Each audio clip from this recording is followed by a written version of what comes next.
Next, we hear from the second candidate in this Eagle River race, incumbent Bill Starr. Your opening statement of 1 minute, please. Thank you for having me, Michael. Thank you also for the voters out there for engaging the public process and listening to what I have to say.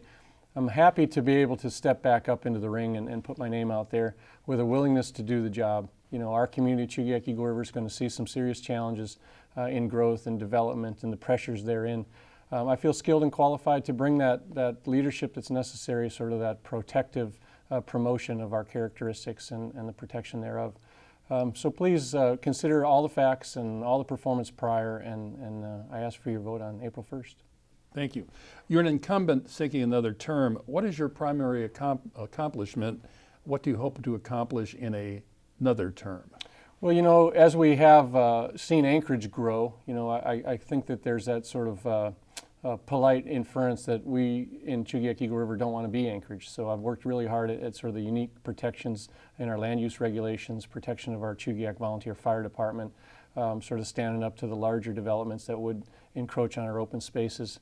I have a history of entering into the fray of those conversations and then producing the solutions that return our community to sort of that unique and gem of Anchorage. And I'm proud of that. Chugiak Eagle River does have that sense of flair and freedom still out there, and I've worked hard to preserve that through our service areas and our boards and commissions and sort of a step back leadership role of letting the community speak. When you've talked to your constituents during this campaign, what's been on their mind?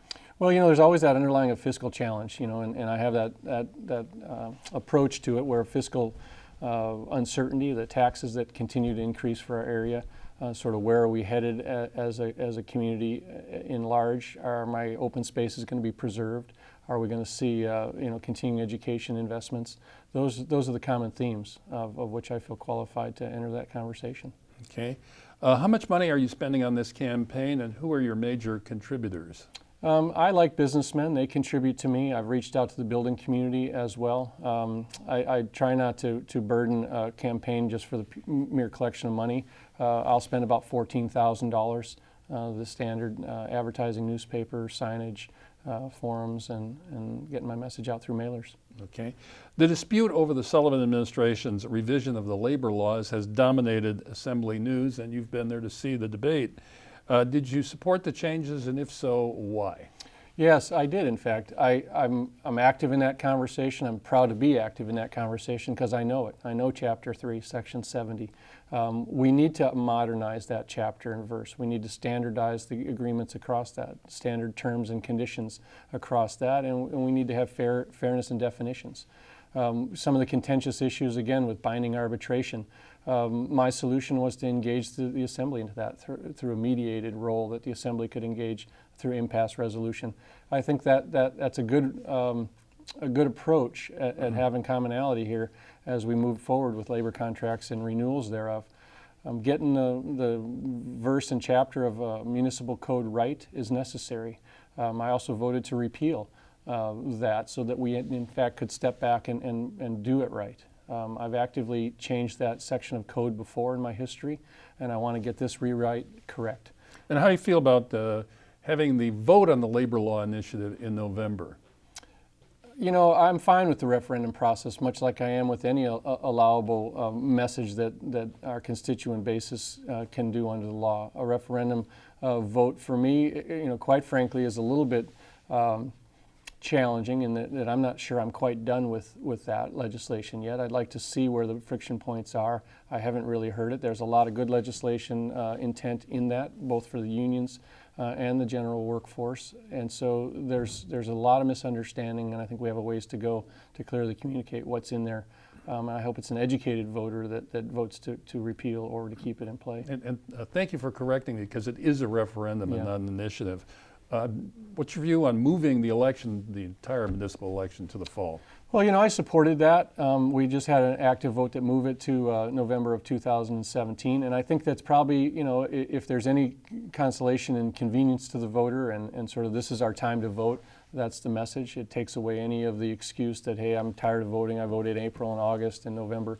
This way we package the issues, we package the election, we package the voters to show up and pick a candidate across the board. I think it's a good idea. There have been a number of stories on the reduction of the size of the police force. Do we have an adequate number of police officers here in Anchorage to do the job? You know, I don't know that I've heard it quite packaged that way. I think what ends up happening is you sort of have to capture attrition and retirements in the ebb and flow. And so you may have a period of time where your officer in numbers drifts down and you restaff based on that. And so when you have an academy that's cost efficient and productive with 20, when you hire 20, you don't necessarily want to be in an overstaffed scenario or an understaffed scenario. So it's a balance, and I think right now we're probably adequately staffed. But again, we're chasing those budgets. Those departments and both of those labor groups are quite expensive. The expansion rebuild of the Port of Anchorage seems to be an endless source of tribulation. There's talk of money wasted, delays, many pointed fingers, questions of when did this all start and who was responsible. We're in a mess. How do we get out of it? Well, I think we need to define where we want to go with it. You know, I have a logistics background. I think we need to say, what does our port look like when we're done? And we haven't done a good job of that. I recently voted no against the outsourcing of the contract for administration of the upcoming project because I don't think we have a clear definition of what we're going to look like when we're finished. So the idea that we have that in mind first would be my idea, and have a conversation about what does our expanded port look like. If it's a tourist-based port, is it a continued logistics support basis? Does it involve a Cabata Link bridge in there? Those conversations still need to happen, and we've not done a good job there. And what's going to be our primary funding source for straightening out the port at this point? Good question. I don't think it can fall all on the entire voter or the taxpayer of Anchorage. It's a statewide asset, and I believe we have to engage it from a statewide entity. It may be prudent to divest Anchorage from the responsibility of that. I think up till now, most of the money that's been spent has been federal and state. It has been federal and state through the grants, some $100 million, and you'd never know it by going down there. It's frustrating. Okay, the legislature continues to fund the proposed Knick Arm crossing, usually not the rate that the proponents would like or the amount of dollars. Is there going to be a crossing, and if so, when? You know, it's hard to say, is it in my purview to decide? You know, where I see it is it's changed. It used to have a rail link with it. It used to have a larger broad-based trucking link, and those are all good things. What I've seen now is a reduced size and scope, and I'm not certain the impacts are truly going to benefit Anchorage. I see the Matsu borough and the growth market over there solidly being benefited from it, but in our case here, I'm still not sold that we're going to see adequate benefits.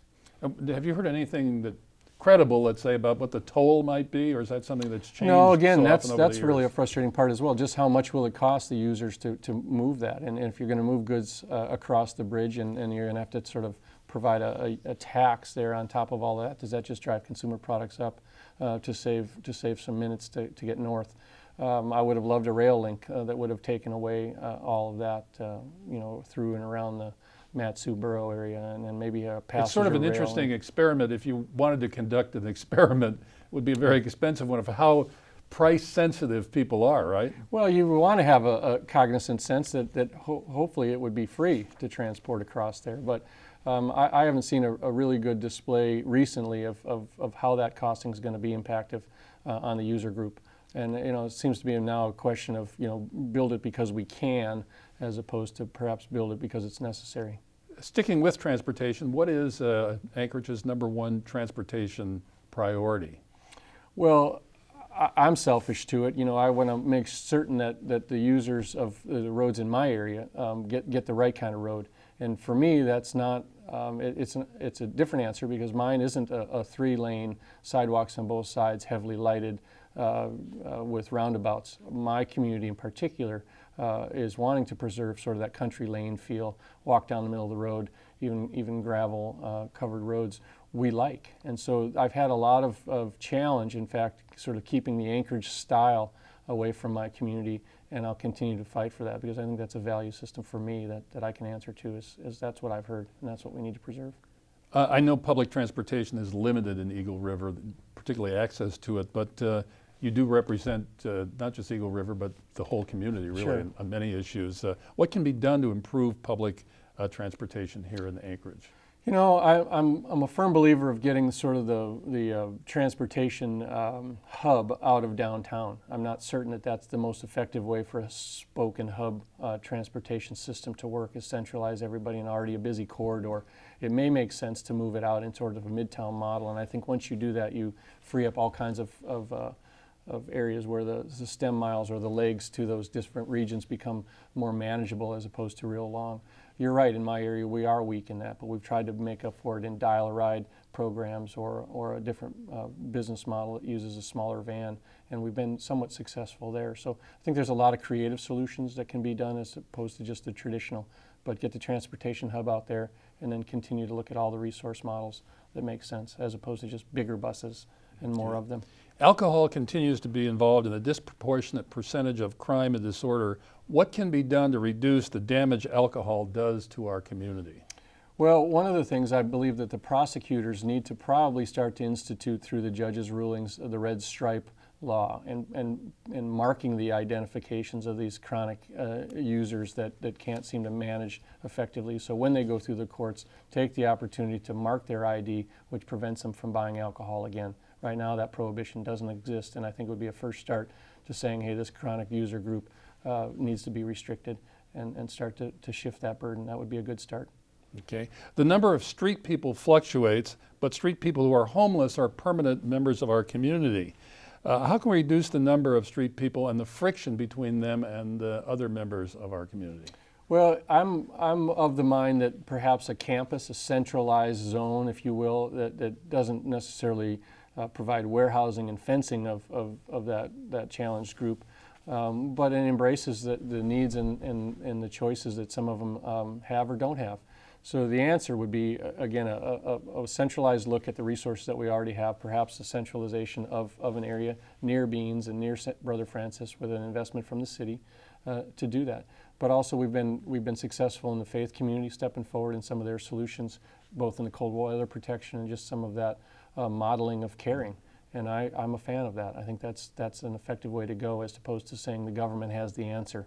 The faith-based community with the ability to open resources that we wouldn't think about in a less political arena, I think is a good start, and we should embrace their solutions as well, whether that be cold weather protection or just general alternative housing and support programs.